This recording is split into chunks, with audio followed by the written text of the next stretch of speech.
Je crois que j'ai trouvé mon nouveau fond de teint préféré. Regardez ce teint parfait que j'ai et promis, je n'ai pas mis de filtre. Hein. Ce fond de teint, c'est la nouveauté de chez Anastasia Beverly Hills. Il s'agit du Impeccable Blurring Second Skin Matte Foundation. Et je vais appliquer aujourd'hui la teinte 2N. Au niveau de la texture, quand ça sort du flacon, c'est assez épais. On n'est pas sur une texture fluide. Mais vous allez voir la magie opérée. Alors sachez que la teinte est encore un petit peu trop foncée pour moi. Selon moi, c'est un fond de teint qui conviendra aux peaux normales à grasses. J'ai quand même un gros doute pour les peaux sèches et déshydratées. Concernant les promesses, couvrance moyenne à forte, je suis tout à fait d'accord. Infini, mat, velouté, je suis tout à fait d'accord. Mais ça n'est pas un mat qui va plomber le teint ou qui va avoir un effet sec sur la peau. La texture est vraiment super réussie. C'est vraiment un fond de teint qui va apporter un effet teint parfait, comme si j'avais un filtre sur le visage alors que je n'ai pas de filtre.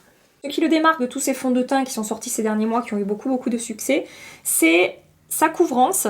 Ça pourrait se rapprocher un petit peu du Born This Way matte de Too Faced, mais je trouve que celui-ci est encore plus fin et du coup il a encore plus un effet filtre sur le visage. Regardez le rendu sur ma peau. Je suis bluffée à chaque fois que j'applique ce fond de teint de voir l'effet que ça va apporter. Après, je pense que selon le niveau d'hydratation ou de déshydratation de ma peau, il faudra que j'adapte un petit peu au niveau des bases que je vais appliquer en dessous. Et ça, c'est le rendu une fois que j'ai appliqué le fond de teint avec un tout petit peu d'anti-cerne. J'en ai appliqué juste ici sous mon œil, je ne suis pas descendue avec l'anti-cerne sur le fond de teint pour que vous puissiez vous rendre compte vraiment du rendu et de l'effet teint parfait avec ce produit.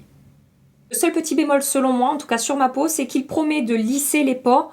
Et je ne le trouve pas plus lissant que ça. Alors il apporte une très belle texture à ma peau, mais si vous recherchez vraiment un effet floutant sur les pores, moi je pense que c'est sur la poudre que ça va se jouer plus que vraiment sur le fond de teint. Et ça donne ça une fois que j'ai terminé le reste de mon maquillage. Et cerise sur le gâteau avec ce fond de teint, il tient super bien sur ma peau mixte. Je n'aurai pas d'effet de texture, de matière sur la peau, ça ne fera pas épais au cours de la journée, ça va rester en place. Et je vais garder ce teint parfait en fait jusqu'à la fin de la journée.